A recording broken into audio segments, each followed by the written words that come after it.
আমার মুসলমান ভাইরা, নূহ আলাইহিস সালামকে মারতে মারতে বেহুশ করে ফেলতো, তিনি হুশ হয়ে আবার দাওয়াত নিয়ে যেতেন। ইন্নী দাউতু কওমি লাইলান ওয়া নাহারা, আল্লাহর কাছে 950 বছর দাওয়াত দিয়ে তিনি অনুযোগ করেন, আল্লাহ আমি রাতের বেলাও ঘুমাই নাই। দাউতু কওমি লাইলান ওয়া নাহারা, আমি অন্যদের মতো রাতে 9 ঘন্টা 10 ঘন্টা ঘুমাইছি তা নয়, আমার জরুরত যতটুকু ঘুমাইয়া বাকি সময়টা দাওয়াতি কাজ করছি, দিনেও করছি রাতেও করছি। কিন্তু তারা আমারে মারে, তারা আমারে পিটায়, দিনের কথা বলতে গেলে মাইর খাওয়া লাগবে। ইব্রাহিম নবীকে আগুনে ফেলে দেয়া হয়েছে, নূহ নবীকে পিটানো হয়েছে, মূসা নবীকে দেশ ছাড়া করা হয়েছে। আমরা সবাই জানি ঈসা আলাইহিস সালামকে শত্রু পরিবেষ্টিত অবস্থা আকাশে তুলে নেওয়া হয়েছে, বিশ্ব নবীর মতো মহামানবের দাঁত ভেঙে দেয়া হয়েছে।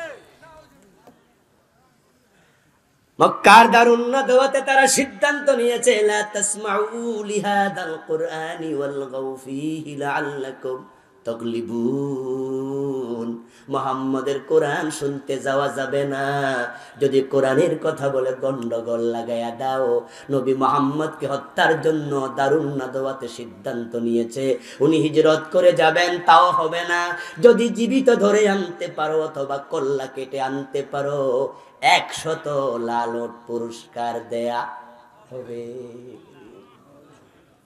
কি অপরাধ ছিল? দিন কায়েমের কথা বলা সোজা নয়। নূহ নবীকে মাইর খাওয়া লাগে, জাকারিয়াকে করাত দিয়ে 2 টুকরা হওয়া লাগে, ইব্রাহিমকে আগুনে পোড়া লাগে, নবী মুহাম্মদকে রক্ত দেয়া লাগে, আপন চাচা আমির হামজাকে কলিজা দেয়া লেগেছে, আপন নাতি ইমাম হুসাইনকে কল্লা দিতে হয়েছে। আল্লাহ যে 5 জন বড় বড় নবীর নাম সূরা শুরার 13 নম্বর আয়াতে বললেন, তাদের ইতিহাসের দিকে তাকাও। ইব্রাহিম নবী কি পরিস্থিতির মুখোমুখি হয়েছে, এই কথাগুলো আল্লাহ কোরআনে বলেছেন, বলে তিনি আমাদেরকে বিভিন্ন জায়গায় আলোচনা করে কোরআনে বুঝান, যদি দিন কায়েমের কথা বলো তাদের মতো তোমাদের অবস্থাও হতে পারে। সহিহ বুখারীর হাদিস, রাসূলুল্লাহ বলেন, আশাদ্দুন নাসি বালান আল আম্বিয়া সুম্মা লামসালু ফালামসাল। ওই কাম করতে যাইয়া আমার নবীরা সবচেয়ে বেশি বিপদে পড়েছে, আমরা নবীরা বিপদে বেশি পড়েছি। রাসূলুল্লাহ বলেন, সবচেয়ে কঠিন পরিস্থিতির মুখোমুখি আমরা হয়েছি। ওটুকু বলে যদি তিনি চুপ থাকতেন আমরা বেঁচে যেতাম, কিন্তু তিনি বলেন না, সুম্মাল আমসালু ফাল আমসালু, ওই রাস্তা ধরে চলবে যে হাজারো বিপদে পড়বে সে। দিন কায়েমের কাজ করতে গেলে বিপদ আসবে, এটা স্বাভাবিক, এটা একবারে স্বতঃসিদ্ধ, এটাই নিয়ম। এই রাস্তা কখনো কুসুমাস্তীর্ণ ছিল না, এই রাস্তা ফুল বিছানো নয়, এটা বড় দুর্গম, বড় মরুময়, বড় কণ্টকাকীর্ণ, বড় বন্ধুর। এই রাস্তায় চললে জীবন দেয়া লাগে, জেলে যাওয়া লাগে, ফাঁসিতে ঝুলা লাগে। এই রাস্তায় চলতে গেলে বিপদ আসবেই, কিন্তু তারপরও থেমে থাকা যাবে না, কারণ যারাই সহ্য করে নাই, নবীদের সাথে বিরূপ আচরণ করেছে, তারা কেউ সফল হয় নাই, আল্লাহর নবীরাই সফল হয়েছে। এতক্ষণ আমি বিপদের কথা শুনাইছি, মনে মনে কেউ ভয় পাইছে, খাইছে রে, লক্ষণ তো বেশি। কিন্তু না, হতাশ হইও না। ইব্রাহিমকে যারা আগুনে ফেলেছিল তারা কিন্তু শেষ হয়ে গেছে, ইব্রাহিমের গায়ের পশমটাও আগুন পোড়াতে পারে নাই। নমরুদ বেজ্জতি হইছে, জুতার বাড়ি খাইয়া মরছে, ঠিক কি না? মুসা আলাইহিস সালামকে যে শেষ করতে চেয়েছিল, সে ফেরাউন পানিতে ডুবছে, মুসার কিছু হয় নাই। কেমনে হবে? যারা ঈমানদার তাদের সাথে আল্লাহ আছে না নাই? আল্লাহ তাআলা কোরআন মাজিদে বলছেন, আল্লাহু ওয়ালিয়্যুল্লাযীনা আমানু ইউখরিজুহুম মিনাল যুলুমাতি ইলান নূর। যারা মুমিন হয় তাদের বন্ধু হয় কে? ওই আল্লাহর উপর ভরসা রাখতে হবে, ভুলে যাওয়া চলবে না। আল্লাহ মূসাকে একাকী ছেড়ে দেন নাই, রাস্তা বানায়া পার করায়া দিছে, ঠিক না? ইব্রাহিমকে আগুনে আল্লাহ একাকী ছাড়ে নাই, আগুনটাকে এয়ার কন্ডিশন বানায়া দিছে, ঠিক না? ওই আল্লাহ এখনো আছে না নাই? তবে আল্লাহর সাহায্য পাওয়ার জন্য একটা শর্ত আছে, সেটা হলো আপনার চেষ্টা করে আগাতে হবে। মানুষের চেষ্টা যেখানে শেষ হয়, আল্লাহর সাহায্য সেখান থেকে শুরু হয়। দিন কায়েমের কথা বলুন, দিন কায়েমের চেষ্টা করুন। বিপদ আপনার আসবে, কিন্তু আল্লাহ আপনাকে একা ছাড়বে না। ইব্রাহিমের মতো তাওয়াক্কুল লাগবে। ইব্রাহিম আলাইহিস সালামের হাত পা বেঁধে উনাকে যখন চরকির উপরে বসিয়ে দেয়া হলো, ইব্রাহিমের হাত বাঁধা, পা বাঁধা, চরকি ঘুরতেছে, রশিটা ঢিল দেবে। ইব্রাহিম আলাইহিস সালাম নমরুদের জ্বালানো 6 মাস ধরে জল জল করে জল আগুনের মাঝে পড়ে ছাই হয়ে যাবে। ইব্রাহিম নবীও দেখে আগুন কেমনে জ্বলছে, কিন্তু তিনি চরকির উপরে বসে বলছেন, হাসবি আল্লাহু নি'মাল ওয়াকিল, নি'মাল মাওলা ওয়া নি'মান নাসির। ইব্রাহিম আলাইহিস সালাম বলে, আমার আল্লাহ তুমি কত উত্তম কর্ম সম্পাদনকারী, নি'মাল মাওলা তুমি কত উত্তম বন্ধু, ওয়া নি'মান নাসির তুমি কতই না উত্তম সাহায্যকারী। ইয়া রাব্বি ইন্নাকা ফিস সামাই ওয়াহিদ ওয়া আনা ফিল আরদি ওয়াহিদ আবুদুক। ও আমার আল্লাহ, আকাশ তুমি একা চালাও, পৃথিবী তুমি একা চালাও, আকাশে তুমি একা, তাকায় দেখো জমিনে তোমার গোলাম ইব্রাহিম একা। আমার পক্ষে আমার বাবাও নাই, মাও নাই, পুরা জাতি আমার বিপক্ষে, কিন্তু আমি তোমার উপর ভরসা রাখছি। রশিতে মারলো টান, ইব্রাহিম আলাইহিস সালাম পড়ে যাচ্ছেন আগুনের দিকে। ওয়াকানা ফিল হাওয়া, তিনি তখন শূন্যে, উপরে হলো চরকি, নিচে হলো আগুন। তাড়াতাড়ি জিব্রিল আমিন দৌড়ায় আসছে, ইয়া ইব্রাহিম আলাকা হাজা, আনা জিব্রিল। ও ইব্রাহিম, আমি জিব্রাইল হাজির, সাহায্য লাগলে বলেন। আমার 600 পাখা আছে, একটা দিয়া নাড়া দেব, নমরুদের আগুন জনমের মতো নিভে যাবে। আমরা হইলে কি করতাম? এ মিয়া তাড়াতাড়ি করো। কিন্তু ইব্রাহিম আলাইহিস সালাম কি বললেন? আম্মা মিনকা ফালা ওয়া আম্মা মিনাল্লাহি ফাবালা। চিৎকার দিয়ে বলেন সুবহানাল্লাহ। তাফসীর ইবনে কাসির প্রণেতা বলেন, ইব্রাহিম নবী বলতেছে, ও জিবরিল আপনাকে ধন্যবাদ, আপনার সাহায্য লাগবে না, আমার আল্লাহ যথেষ্ট। ফাজআলা খাজিনুল মাতার ইয়াকুল মাতা উমারু বিল মাতার ফামতিরুহু। বৃষ্টির দায়িত্বে নিয়োজিত ফেরেশতা ইসরাফিল আলাইহিস সালাম, মিকাইল আলাইহিস সালাম বলতেছে, ও আমার আল্লাহ, আপনার ইব্রাহিম আগুনে পড়ে যাচ্ছে, আমার একটু বৃষ্টি নাজিলের অর্ডার দেন, আমি বৃষ্টি বর্ষণ করে আগুনটা নিভাইয়া দেই। আল্লাহ বলেন, আরে ইসরাফিল না রে মিকাইল, লাগবে না তোর সাহায্য, জিবরিলও লাগবে না, আমার ইব্রাহিম আগুনে যাক, বরং আমি আল্লাহ দায়িত্ব নিয়ে নিলাম। কুল্লা ইয়া নারু কুনি বারদান ওয়া সালামান আলা ইব্রাহিম। সুবহানাল্লাহ বলেন। আল্লাহ বলে, আগুন নাতিশীতোষ্ণ হয়ে যাক। ইব্রাহিম আগুনে পড়ে গেল, আগুন নাতিশীতোষ্ণ হয়ে গেল। 40 দিন আগুনের ভিতরে ছিলেন। 40 দিন পরে তিনি বের হলেন।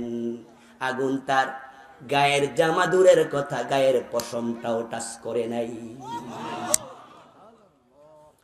ইন্নান নারা লাম তারিক ইল্লা ওয়াসাকা।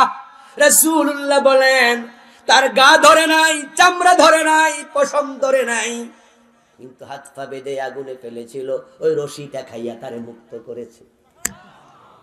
ইব্রাহিম আলাইহিস সালাম যদি হাত পা বাঁধা থাকতো কষ্ট পাইতেন, আগুন ও রশিটা খাইয়া লাইছে, উনি এখন মুক্ত। ইব্রাহিম আলাইহিস সালাম জীবিত ছিলেন 175 বছর, 250 বছর লম্বা হায়াত পেয়েছিলেন। জীবনের শেষ দিকে উনি নাতি নাতির সাথে, আত্মীয় স্বজনের সাথে, আমরা যেমন দাদারা গল্প করি বুড়া হইলে আমাদের সাথে দাদারা করছে, আপনারাও করেন। উনি ওনার নাতিভূতির সাথে গল্প করতে গিয়ে বলতো, আমি আমার লম্বা জীবনে যত আরাম ভোগ করেছি সবচেয়ে বেশি আরামে ছিলাম নমরুদের আগুনের ভিতরে। ইব্রাহিমকে যে আল্লাহ বাঁচাইছে সে আল্লাহ এখনো আছে না নাই? কিন্তু ষড়যন্ত্রকারী নমরুদ লাঞ্ছিত হয়েছে, জুতার বাড়ি খায়া মরছে। তোমরা নমরুদের মতো হইও না, ইব্রাহিমের মতো হয়ে যাও। কোরআনের বিপক্ষে যেও না, দিন কায়েমের কথা শুনলে দৌড়ায় আসো, পারলে একটু আগায়া দাও, সাপোর্ট করো, কথা বলো, টাকা দাও, মিছিল করো। দিন কায়েমের সাথে আমরা আছি, ইব্রাহিমের মতো নিরাপত্তা পাবে। উল্টা চললে জুতা বাংলাদেশেও আছে।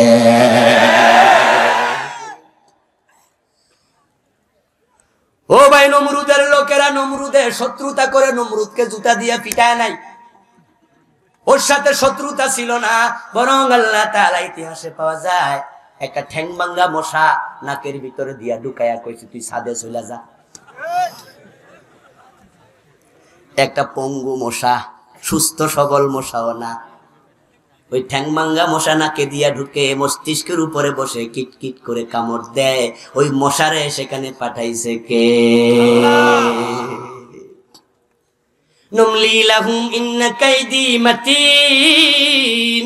আল্লাহ তাআলা কোরআনে বলে, ষড়যন্ত্র করে পার পেয়ে গেছো মনে করবা না, আমি রশিতে ঢিল দিছি, কিন্তু আমি যখন ধরি তখন ছাড়া পাওয়া যায় না। ইন্না কাইদি মাতিন, আমার ধরা বড় শক্ত, আমার কৌশল বড় মারাত্মক।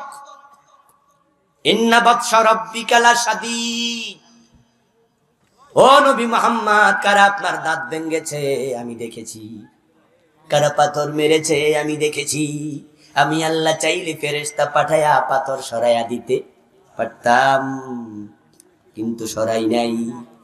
কারণ ইসলামের রাস্তাটা এমন, আপনার উম্মতেরা আপনার রক্ত মাখা দেহের দিকে তাকায়া তারা বুঝবে, নবী মুহাম্মদ যদি রক্ত দিতে পারে আমরা জীবন দিতে রাজি থাকবো। তায়েফে যখন রাসূলকে পাথর আঘাতে একবার রক্তাক্ত করে দিল, রাসূলুল্লাহ যখন একটা বাগানের ভিতরে ঢুকে আত্মরক্ষা করলেন, মাটিতে বসলেন, পুরা এলাকা গায়ের রক্তে ভিজে গেল। নবী মুহাম্মদ সাল্লাল্লাহু আলাইহি ওয়াসাল্লাম রক্ত তুলে তুলে গায়ে মাখছেন, মনে মনে ভাবছেন, নবীর রক্ত যেই জমিনে আল্লাহর গজব আসতে পারে। মালাকুল জাবাল আসলো, মালাকুল জাবাল পাহাড়ে নিয়োজিত দায়িত্বশীল ফেরেশতা আসলো, ও নবী মুহাম্মদ অনুমতি দেন, আমি তায়েফের পাহাড়গুলোকে একসাথে করে ডলা দেব। আপনারা যারা তায়েফে গেছেন তারা দেখেছেন তায়েফে কত হাজার হাজার পাহাড়, শত শত নয়, হাজার হাজার, শুধু পাহাড় আর পাহাড়।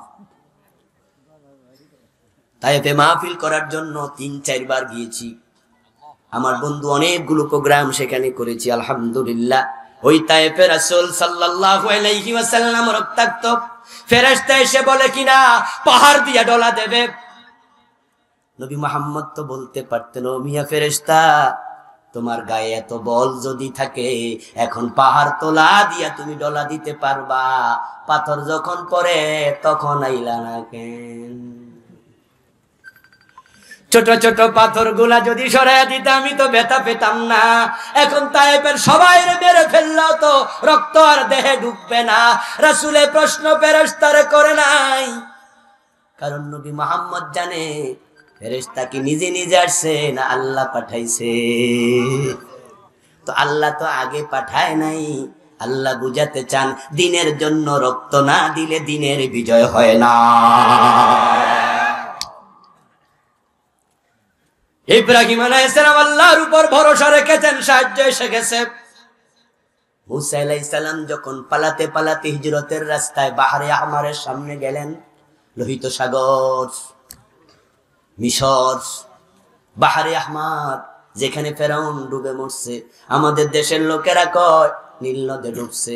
কথাটি মোটেও সঠিক কথা নয়। নীল নদ ছোট্ট একটা নদী।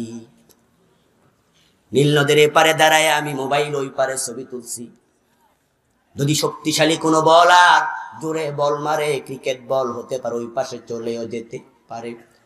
তবে হ্যাঁ, পৃথিবীর সবচেয়ে লম্বা নদী, পৃথিবীর 12টা দেশ নীল পরিবেষ্টন করেছে, কিন্তু প্রস্থ তার কম। আল্লাহ রাস্তা বানায় মূসাকে পার করা লাগে না, সাঁতার কেটে যাওয়া যাবে নীল নদ। কিন্তু আল্লাহ কোরআনে বলছে ইসফারাকনা বিকুমুল বাহার, আমি সমুদ্রের রাস্তা বানাইছি, নদীতে নয়। এবং ফেরাউনের মরা লাশ 3100 বছর পরে যে জায়গায় পাওয়া গেছে, বাহারে হামারের যেই জায়গা, ওই জায়গার নাম আপনার হামামাতু ফেরাউন। ওটা হলো তীপ্রান্তরের কাছে তুরে সায়না যাওয়ার পথে। ওই জায়গাটাতেও আমি গিয়েছিলাম, কায়রো থেকে কয়েকশো মাইল দূরে। আমার বন্ধু ফেরাউন মূসা নবীকে শেষ করে দেবে, কিন্তু না, মূসার সাথে আছে কে? যখন তীরে চলে গেলেন, সামনে দেখেন অথই পানির বিশাল বিশাল ঢেউ। পিছনে তাকায় দেখেন ফেরাউন আসছে হাজার হাজার সৈন্য নিয়ে। তখন মূসা নবীর উম্মতেরা বলল, ইন্না লামুদরাকুন, আমরা বুঝি ধরা পড়ে গেলাম। সামনে সাগরে ঝাঁপ দিলে মরা লাগবে, আর দাঁড়ায়া থাকলে ধৈরা নিয়ে শুলে ছড়াবে। লাভটা হলো কি? মূসা নবী তখন কি বললেন? কোরআন পড়ুন। মূসা নবী বলেন, কাল্লা, কোয়াইট ইম্পসিবল, অসম্ভব। ইন্না মাইয়া রব্বি সাইয়াহদিন, আমার সাথে আছে কে? আমার আল্লাহ আমার সাথে আছে। মূসা আলাইহিস সালাম কাল্লা, তারা দেরি করে নাই, সাথে সাথে বললেন, ওয়াদরিব বিআসাকাল বাহর, ও মূসা হাতের লাঠিটা কাজে লাগাও, হাতের লাঠিটা কাজে লাগাও। মূসা নবী সমুদ্রের মাঝে একটা বাড়ি দেওয়ার সাথে সাথে রাস্তা তৈরি হয়ে গেল 12টা। ও মুসলমান, রাস্তা ধরে মূসা নবী পার হয়ে গেলেন। হাজার হাজার বনি ইসরাইলের লোক নিয়া নদীর ওপারে, সাগরের ওপারে যখন পৌঁছলেন, এপারে হাজির হয়ে গেল ফেরাউন মিয়া। সৈন্যর অভাব নাই, সৈন্যরা এসে বলে ফেরাউনকে, নেতা, সাগরের মাঝে এত সুন্দর রাস্তা জীবনে কখনো দেখি নাই। ফেরাউনকে আমি বানাইছি, সামনে চল, গো অ্যাহেড। ক্ষমতা পাইলে অনেকের মাথা খারাপ হইয়া যায়, হুঁশ হারাইয়া ফেলে, ঠিক না? মনে যা আসা তাই করে, কাউকে ধরলাম, কাউকে ছাড়লাম, মনে চাইলে ছেড়ে দেব, মনে চাইলে ফাঁসি দেব, দোষ লাগে না, বিনা দোষে 12টা মামলার আসামি বানাইয়া দেব। আমার ক্ষমতা, আমি মনে চা যায় তা করব। কেন রে দোস্ত, ভুলে যাস কেন? তোর চেয়ে ফেরাউনের ক্ষমতা বেশি ছিল। আল্লাহ সে ফেরাউনকে মাইরা পানিতে শুবাইয়া এখনো মিশরের ন্যাশনাল মিউজিয়ামে শুবাইয়া রাখছে, তোকে শিখানোর জন্য। ফেরাউন হলে তোরে ডুবানোর ক্ষমতা আল্লাহর আছে না নাই? ফেরাউন যদি নদীর সাগরের তীরে দাঁড়ায়া একটু ভাবতো, হায়রে এত সুন্দর রাস্তা মূসা কেমনে বানাইলো? রাস্তা তো সমুদ্রে থাকে না, নিশ্চয় মূসার মাঝে স্পেশাল কিছু কোয়ালিটি আছে। একটু ভাবলে হয়তো হেদায়াত কপালে জুটে যেতে পারত। কিন্তু ব্যাপার হয়েছে, মূসা ঠিকঠাক পার হয়ে গেছে, ফেরাউনও বুঝছে, তবে বুঝছে ডুবা পরে। যখন রাস্তা দিয়ে চলছে মূসা নবী ওই তীরে, উম্মত কয়, হুজুর ফলায়া লাভ কি, রাস্তা বানায়া লাভ কি, বেড়া তো আইতাছে। তাড়াতাড়ি লাঠি দিয়ে আবার আঘাত দেন, রাস্তা ভাঙ্গে দেন। আল্লাহ কে, মূসা ওয়েট এন্ড সি, সবর সবর সবর, আর একটু আয়ুক। আমি রশিদে ঢিল দিছি, তুমি একটু ঢিল দাও। আপনারা যারা ভালো আছেন, এমপি হইয়া, মন্ত্রী হইয়া, মেম্বার হইয়া, চেয়ারম্যান হইয়া, আপনি ভালো থাকেন, আমরাও দোয়া করি, কিন্তু কোরআনের বিরুদ্ধে যাবেন না। আপনি ভাববেন অসুবিধা কি? আমি আপনাকে স্মরণ করাইয়া দেই ছোটকালের ঘুড়ি উড়ানোর কথা। ঘুড়ি যখন উড়ে, আমরা ছোটকালের রশি আরো ঢিল দিছি, ঠিক না? ঘুড়ি উপরে যায়, বাচ্চা আরো রশি ছাড়ে, ঘুড়ি আরো যায়, আরো ছাড়ে, ঘুড়ি মহাকাশে যাইয়া এরকম করে মাথা নেড়ে বোঝাতে চায় আমি অনেক দূরে আর যামু না। ঘুড়ি মাথা নেড়ে বুঝায় আর যাব না আমি স্বাধীন, কিন্তু বাচ্চা নিচ থেকে মুস্কি মুস্কি হাসে, ঘুড়ি তুই যতই দূরে যাস, নাটাইটা আমার হাতে আছে, পলানোর জায়গা পাইবি না। ইন্না রাব্বাকা লাবিল মিরসাদ। আল্লাহ কোরআনে স্মরণ করায়া দেয়, বেশি মাথা লাইরো না, আমি আল্লাহ গাটির মাঝে বসে আছি। কোথায় যাইবা? যাওয়ার জায়গা নাই, আমার কাছে ফিরে আসতে। মুসা আলাইহিস সালাম তাকে দেখে ফেরাউন এবার মোটামুটি মাঝখানে আইছে, হাতের লাঠি দিছে কাজে লাগাইয়া, রাস্তা গেল ভেঙ্গে। হাত্তা ইযা আদরাকাহুল গরক قال آمنت أنه لا إله إلا الذي آمنت به بنو إسرائيل। আল্লাহ তাআলা কোরআনে বলেন, এবার পানি খাওয়া শুরু। হাদিসে পাওয়া যায় যতগুলো মানুষ সেদিন ডুবে মরেছিল, প্রত্যেকটার জন্য আল্লাহ একজন করে ফেরেশতা পাঠাইছিল, আর ফেরাউনের জন্য পাঠাইছে স্বয়ং জিবরিল আমিনকে। যে মুসার কাছে ওহী নিয়ে আসতো সে জিবরিল আজকে হাজির। রাসূলুল্লাহ সাল্লাল্লাহু আলাইহি ওয়াসাল্লাম বলেন, জিবরিল আইসা ফেরাউনের চুলগুলা চাপ দিয়া দইরা মারছে সাফ, বেটা পানি খা। ফেরাউন এবার পানি খাওয়া শুরু। 1-1.5 মিনিট সাইডপা ধরে রাখলে অবস্থাটা কি হয় নিজে তো বুঝেন। এবার দিছে সাইরা, ফেরাউন এবার কব্বাইয়া বাইসা উঠছে, আবার দিছে সাপ, কিছুক্ষণ পরে দিছে সাইরা। ফেরাউনকে উপায় তো নাই, আমান্তু আমি ইমানদার হইয়া গেছি। আন্নাহু লা ইলাহা ইল্লাল্লাযী আমানাত বিহি বানু ইসরাঈল। ফেরাউন বলতেছে আমি সে আল্লাহর উপর ঈমান এনেছি, বনি ইসরাঈলরা যে আল্লাহর উপর ঈমান আনার কারণে রাস্তা পাইছে, আমি একটা রাস্তা চাই। ও জিবরাইল আমার আর ধাক্কাইস না।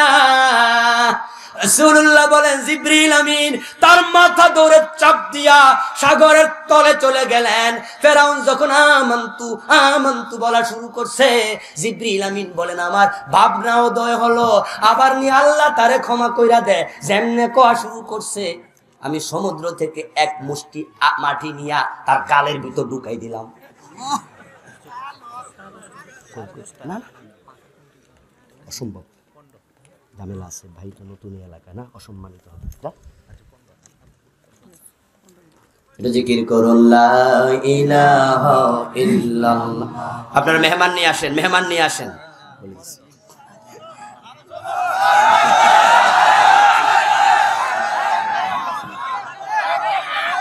ওয়াজ শুনবেন? আমি তো সেটাই কইছি, আমি তো কই নাই যে মনে রাখবো। আমার ভাইয়েরা বলতেছিলাম না, ঠিক হবে।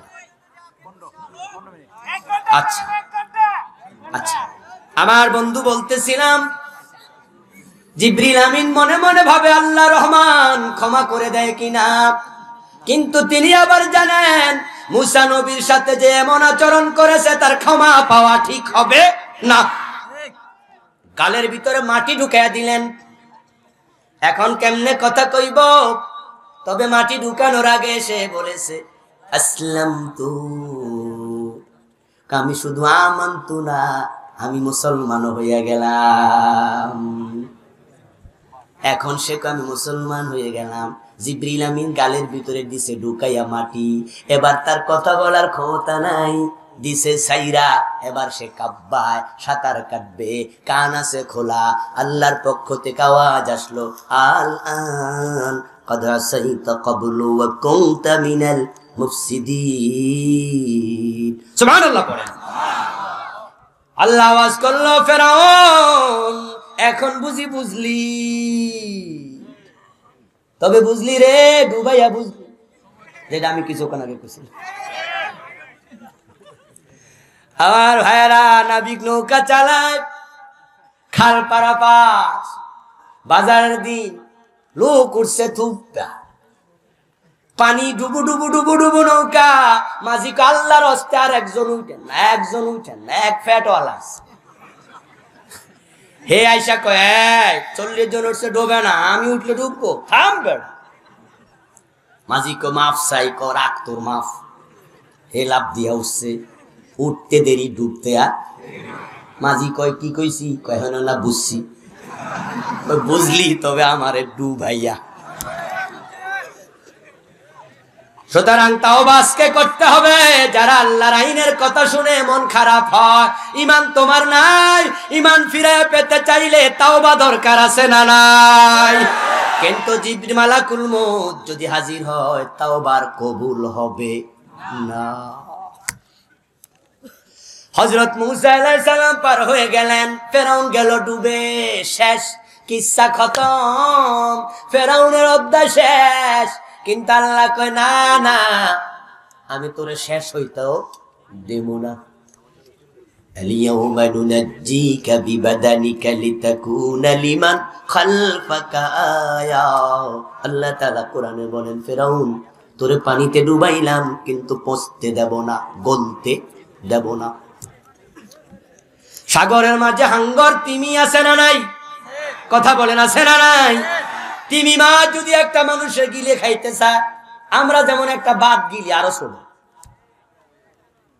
আল্লাহ কয় তিমিকে খাইতে দেব না, কুমির খাবে না, পচবে না, গলবে না, তোকে আমি রেখে দিলাম 3115 বছর পানিতে বাসমান, পচে নাই, গলে নাই।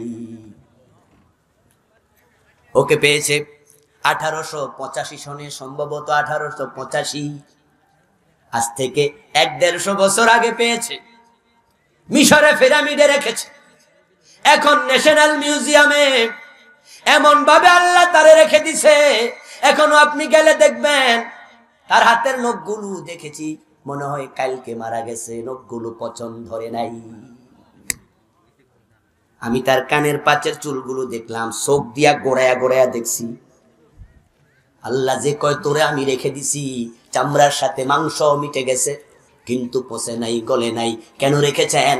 আল্লাহ কয় লিতাকুনা লিমান খালফাকা আয়া, তোকে দেখে নতুন লোকেরা শিক্ষা নেবে, কেউ ফেরাউন হতে চাইবে না। আমি মূসা, তাকে আমি নবী বানায়া দায়িত্ব দিয়েছি দিন কায়েমের। যারা বিরোধিতা করেছ ডুবাইয়া দিছি, শেষ করে দিছি। ফেরাউন তোরেও ডুবাইছি, তোরে দেখে দেখে ভবিষ্যতে কেউ কোরআনের বিরোধিতা করবে না। এখন তোমরা যারা আমাদের বন্ধু, দিন কায়েমের কথা বললে আমাদের মৌলবাদী বলো, তোমরা মূসাকে আর ফেরাউনকে দেখে কেন শিক্ষা নেও না? আমাদের সাথে আল্লাহ আছে, আমাদের শেষ করতে পারবা না। গার মটকাইতে মটকায়া দিবা, আমাদের গার শেষ হবে না, তোমাদের হাতে ব্যথা হয়ে যাবে।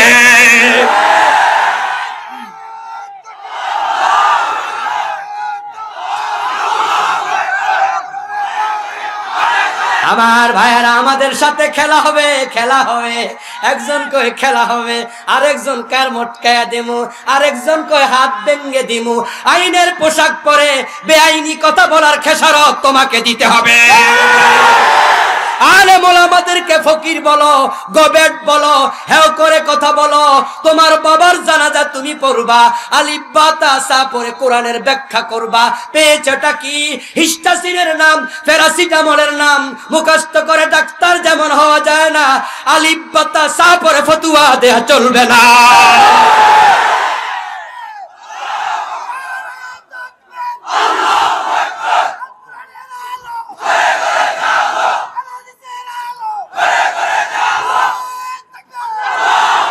আমার ভাইয়েরা, এখন আমাদের শিক্ষার জন্য ফেরাউনের লাশ এখনো আছে না নাই? আওয়াজ করে বলুন, এই রাষ্ট্র বিকৃত রেখেছেন কে? কোরআন কোন ইতিহাসের কিতাব নয়। কিন্তু কোরআনে এই কাহিনীগুলো আল্লাহ কেন বললেন? ইতিহাস হিসাবে নয়, তিনি বলেছেন আমাদের শিক্ষণীয় হিসাবে। কারণ যে আল্লাহ ফেরাউনরে পানিতে ডুবাইছে সে আল্লাহ এখনো আছে না নাই? আওয়াজ করে বলুন, সে আল্লাহর ক্ষমতা আগের মতো আছে না নাই? আপনাকে চাইলো ডুবাতে পারেন কিনা? আমরা চাই না আপনি ডুবেন, কারণ আপনি তো আমার ভাই। আমরা এই কথাগুলো বলে আপনার কলিজা আঘাত দিতে চাই না, আপনাকে হেদায়েতের পথে আনতে চাই। আপনি কেন ডুববেন? আপনি তো আমার আত্মীয়, এই এলাকার মানুষ, এই দেশের মানুষ, আপনি তো মুসলমান। কিন্তু কোরআনের বিরুদ্ধে গেলে আল্লাহ আপনাকে ডুবাইয়া দিতে পারেন। ভাববেন আমাদের করিমগঞ্জে তো বঙ্গোপসাগর নাই, ডুববো কেমনে?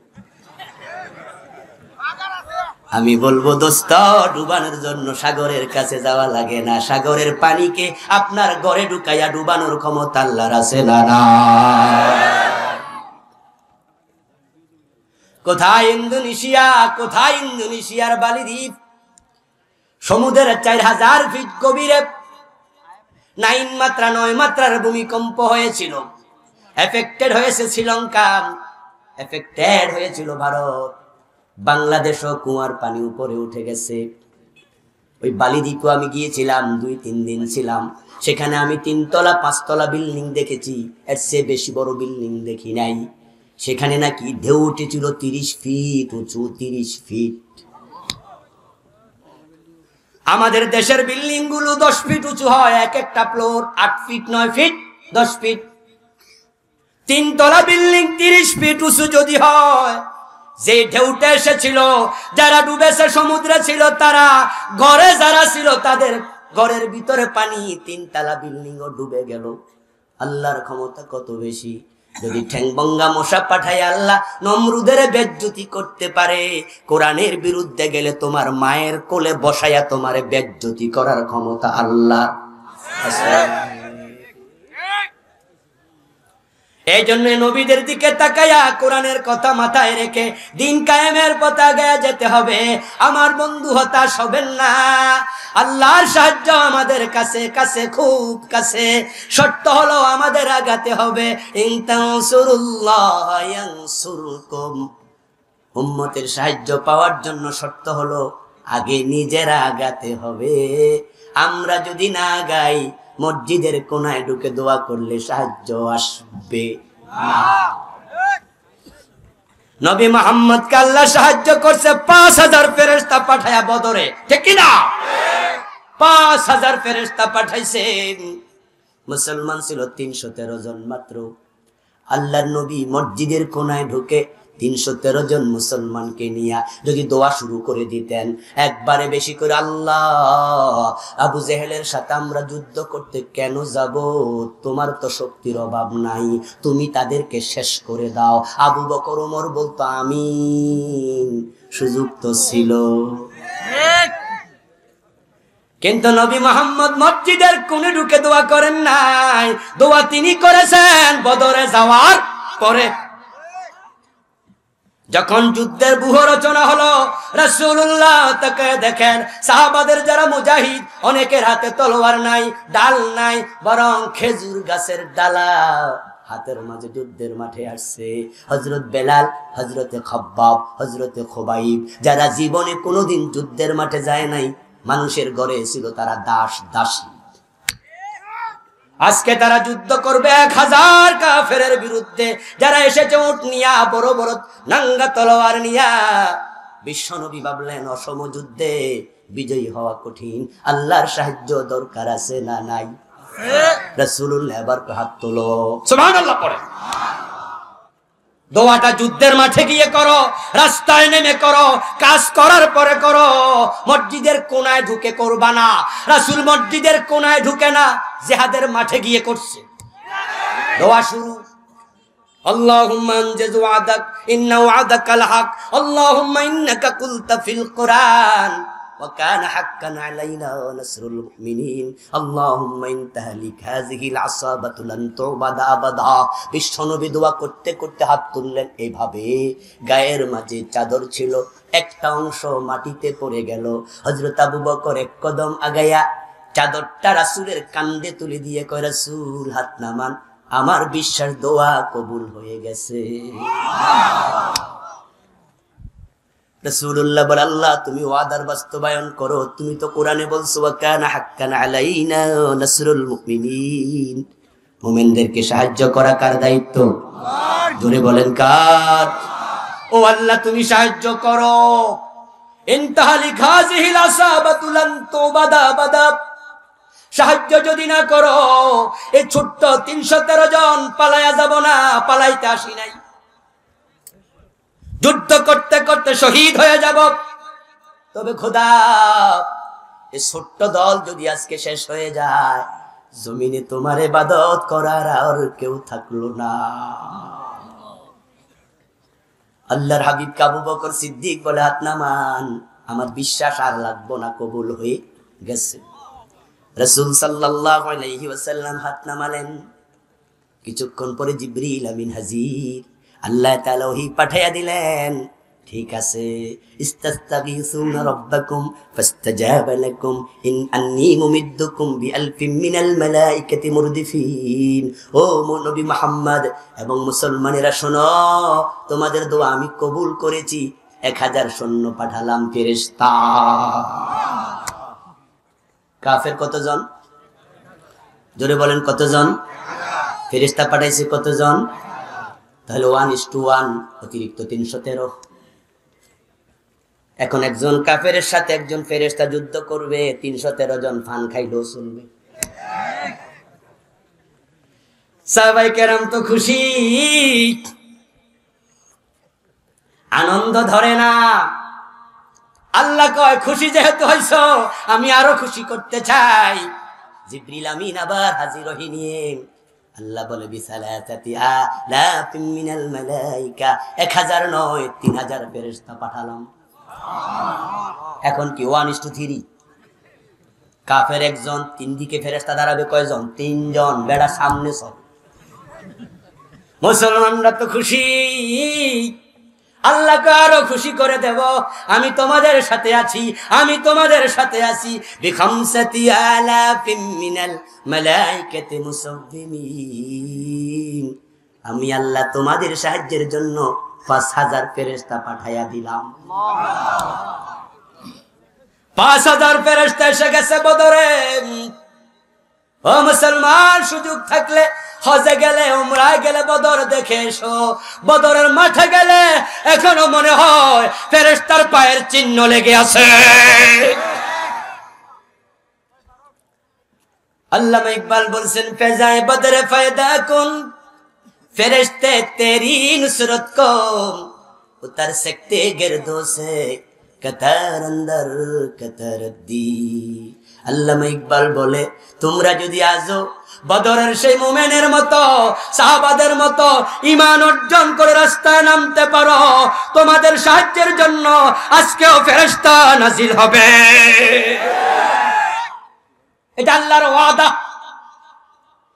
ইন্নাল্লাযীনা ক্বালু রাব্বুনাল্লাহু সুম্মা ইসতাকামু তাতানাজ্জালু আলাইহিমুল মালাইকা, আল্লাহ তাআলা বলছেন, তোমরা যদি দৃঢ়পথ থাকো ঈমানে নে, এখনো ফেরেশতা পাঠাবেন কে? তবে শর্ত হলো লুকায়া থাকা যাবে না, সামনে এগিয়ে যেতেই হবে। আলোচনার শেষ দিকে চলে আসলাম। আল্লাহর সাহায্য পেতে হলে আমরা এক হয়ে যাব, ভেদাভেদ ভুলে যাব। হানাফি বুঝি না, আহলে হাদিস বুঝি না, সব মুসলমান এক হয়ে যাওয়া লাগবে। আমরা মদখোরের কাছে যাওয়া লাগবে না, ঘুষখোরের কাছে যাওয়া লাগবে না, ইনুর মতো, রাশেদ খান মেননের মতো লোকের কাছে যাওয়া লাগবে না। আমরা নামাজিরা এক হয়ে গেলে জমিনে দিন কেউ ঠেকাতে পারবে না।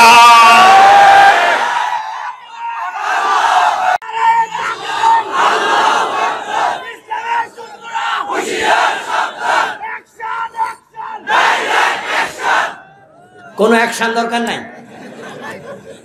বরং এক হওয়া দরকার, ঠিক কিনা? যদি আমরা এক হয়ে যাই, এই জমিনে দিনের বিরোধিতা করার সাহস কেউ দেখাবে না। আল্লাহ পাক রব্বুল আলামিন আমাদের সকলকে তার দ্বীনের জন্য একমত হওয়ার তৌফিক দিন, বলেন আমিন। কিন্তু পরিতাপ, আজকে আমরা বিভক্তি তৈরি করছি। মুসলমানের বিভক্তির কারণে পৃথিবীর সব জায়গায় মার খায়, আর কোনো কারণ আমি দেখি না। আমাদের সব আছে। আল্লাহ আমাদেরকে দিয়েছেন পৃথিবীর নাবি মক্কা, চারিদিকে দিয়েছেন মিডল ইস্টে মুসলমান রাষ্ট্র। আমরা দেখেছি 65% খনিজ সম্পদ আমাদের হাতে। আমরা যদি এক হয়ে যেতে পারি, আমেরিকাকে বলে দেই, ইউএন কে বলে দেই, মুসলমানকে মারলে তেল দেব না, থেমে যাও ইউএন, থামিয়ে দাও কাফেরদেরকে। আমরা 6 মাস তেল যদি না দেই, আমেরিকার বিমান আকাশে উড়বে না।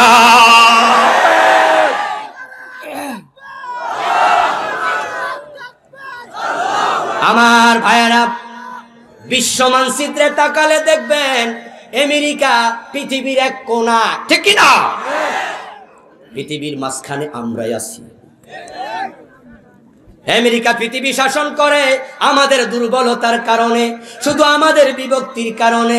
আমরা শিয়া হইয়া, সুন্নি হইয়া, মাযহাবি হইয়া, লা মাযহাবি হইয়া, দল্লিন হইয়া, জল্লিন হইয়া, পাঁচকল্লি হইয়া, এককল্লি হইয়া, কেয়ামি হইয়া, লা কেয়ামি হইয়া বিভক্ত হয়ে গেছি। চান্স নিয়ে তারা আমাদের মাথার মাঝে বোমা ফেলতেছে।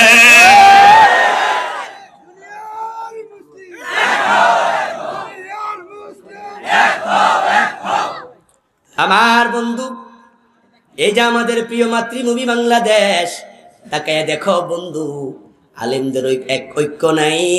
আলেমদের মাঝে একতা না থাকার কারণে আলেমদেরকে পিটানো হচ্ছে। একজনকে এক ভাবে আলাদা করে শেষ করে দিচ্ছে। শুধুমাত্র হকের পক্ষে কথা বলার কারণে আল্লামা মামুনুল হককে হত্যা মামলার আসামি করার পায়ে তারা চলছে।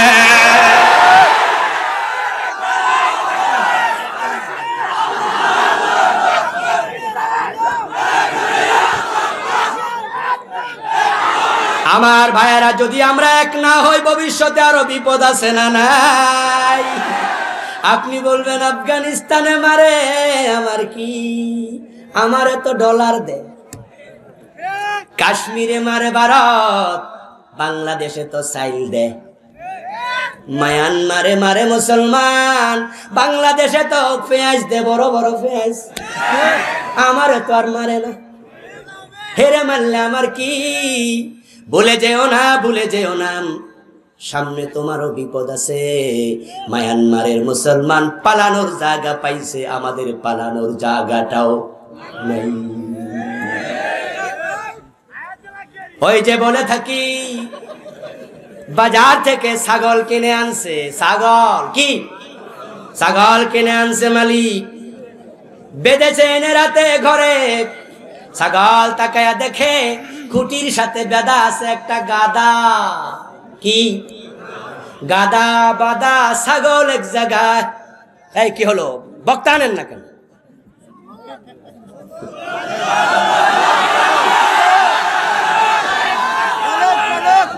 জিনা ওস্তাদের মাইক। অনেক বড় বক্তা আছে ইনশাআল্লাহ, আরো বেশি ভালো কথা বলে, মজার কথা বলে। এক ফুলের। আমার বন্ধু বলতেছিলাম, সকালবেলা ওই মালিক যায়া কাঁঠাল গাছ থেকে এতগুলো পাতা আনছে, এনে ছাগলের সামনে দিছে। ছাগল পাতাগুলো মজা করে খায়। মজা করে খায়া গাদার দিকে ইশারা দিয়া কয়, কিরে গাদা, এই বাড়িতে অনেক দিন ধরে থাকস, কিন্তু তোর কপালে কাঁঠাল পাতা নেই। মজা করে কাঁঠাল পাতা খাইছে। সকাল 10টার দিকে মালিক সুন্দর করে সরিষার তেল আইনা ওই ছাগলটার গায়ের মাঝে মাখতেছে। ছাগল তো খুশি। গাদার দিকে তাকায়া কয়, গাদা, এই বাড়িতে কত বছর থাকস, কিন্তু তোর গায়ে তেল দেয় না, আমারে দে। দেরি করলেন ও গাদা, তোরে তো তেল দেয় না। বিকাল বেলায় মালিক এরকম একটা বাঙ্গা কাফে কইরা, এটা কিন্তু বালা, এটা বাঙ্গা না, একটা বাঙ্গা কাফে করে কালো কি যেন আনছে। কালো কালি ছাগলের শিঙের মাঝে মাখে, গায়ের মাঝে তেল, পেটের মাঝে কাঁঠাল পাতা, শিঙের মাঝে কালো কালি। ছাগল তো খুশি, গাদারে কয় এজন্যই তোরে গাদা কয়, তোরে কোনো যত্ন নেয় না, মালিক কত বালা, আমারে কত আদর করে। গাদা কয় তোর কথা সকাল থেকে সহ্য করছি, আর গোপন রাখবো না। কেন আদর করে? শুক্রবারে টের পাইবা, শুক্রবারে করবা।